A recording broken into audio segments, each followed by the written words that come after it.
manifested? Well, we don't want you to become complacent about it, but when you understand that if this time-space reality has caused you to focus a desire into being, it can be what you want to call a see it, hear it, smell it, taste it, touch it reality. In other words, it doesn't just have to be a dream that you feel good about. It can be a reality that you sleep with or park in your garage.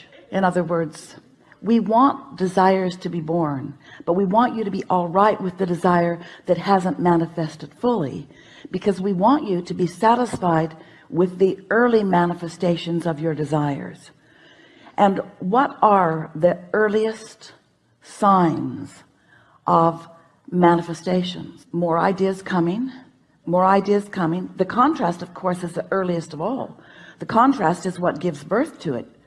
But once you've given birth to it, you've got to begin to line up with it. Otherwise you can't realize it, you won't recognize it, you can't sniff it out, you can't be on the trail of it, you can't want it and doubt it and be moving toward it. When you want it and doubt it, you're moving away from it. When you want it and feel nervous about it, you're not allowing yourself to be in the receptive mode of realizing it. And the reason that that word realize is such a good word is because your path is being revealed to you all the time. In other words, the source within you knows what you've asked for and knows where you stand in relationship to what you've asked for, and is giving you continual guidance about how to close that gap between the wanting it and the full realization of it. You have come into these physical bodies because you expected full realization of ideas. That's why it is a time and space reality. That's why you have these physical senses to translate the realism into its fullest form. So when a vibration is translated by you, the first thing that happens is you'll have a thought about it, and in the moment that the thought comes, you'll have an emotional manifestation, which is the indicator of how on pitch you are vibrationally with your desire.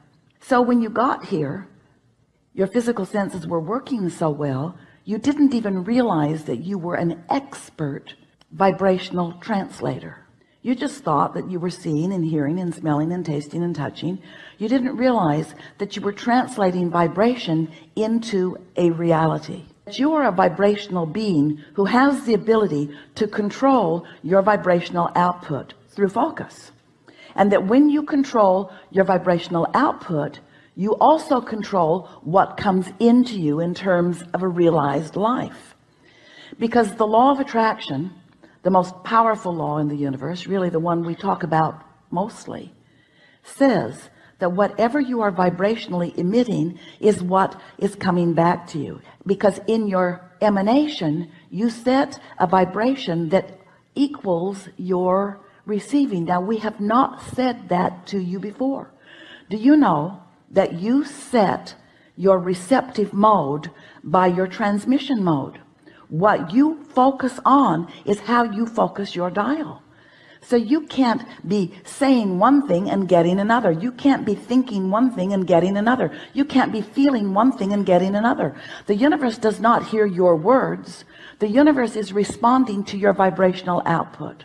As you are offering this signal based upon what you are giving your attention to, whether it is in the past as you are remembering it, or in the present as you are observing it, or in the future as you may be imagining it, it doesn't matter. You're doing it right now. It's causing you to emit a signal now. That signal equals your point of attraction now, and the whole universe is queued up to respond to that vibration. The thing that would help you to emit the vibration, the one you want to emit, meaning the one that you want to be answered, the easiest way to do that is by caring, really caring about how you feel. Because when you care about how you feel, you're alert to your emotions, you're alert to your emotions, which are your guidance system.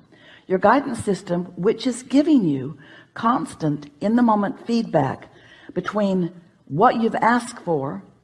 Another way of saying that is all that you have already vibrationally become, and what you're allowing yourself to realize in its full manifested form. In other words, you want to be aware of that gap, and you don't need to think about closing it tightly all the time, because you can't. Life is causing you to expand continually. You're never going to completely close that gap. So here's how it works. You sift through life.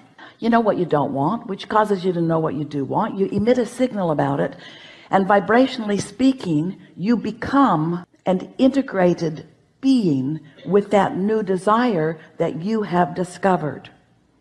Vibrationally speaking, you become it. We're going to stand over here in the vibrational spot, in what we call the vortex, or the vibrational reality. You have become this newly improved version. Life caused you to become it. Oh, you haven't manifested it yet, most likely. It's a new idea to you. It's a new idea that isn't all that familiar. It's a new and improved idea. But the larger part of you, the non-physical part of you that existed before you came into this body, that still exists in the non-physical realm, even though you're here in this body, that part of you became that newly improved, that newly expanded vibrational version that life just caused you to become. But you're probably still standing over here in the same beliefs. Beliefs just a thought you keep thinking. It's a habit of thought. Standing over here in the same beliefs that you held when you launched that rocket.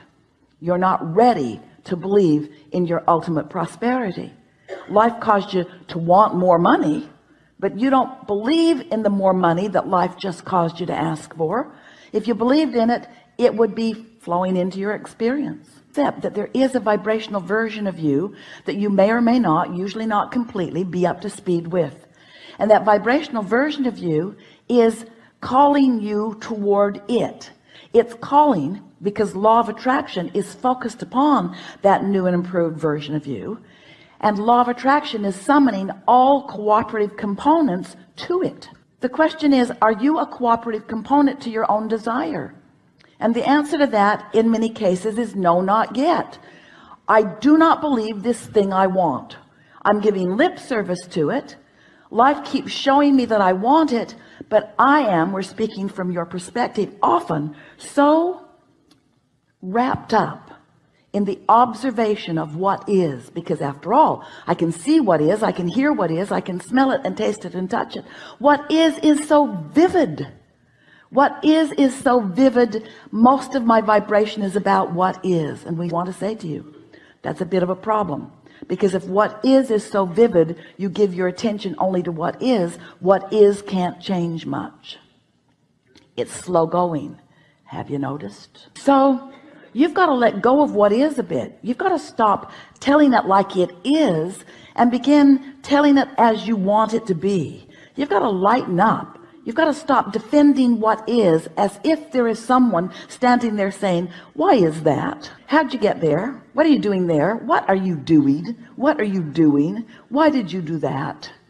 Why aren't you further down the road? You've heard those questions, and you've developed a pattern of answering them that comes out in your personality, like defending yourself, or like justifying yourself, or like rationalizing. And we want you to cut that out, because every minute you spend in defense is a moment in resistance, not in allowing. It's in resistance, not in receiving. It's in resistance to the path that is calling you, and that's why you feel negative emotion. So some things you want to know. First, if the path were not calling you, you would never feel resistance. Next, if you hadn't asked for stuff, the path wouldn't be calling you. So if you weren't mixing it up and expanding, then there wouldn't be an improved version of you calling you forward. But since there is, and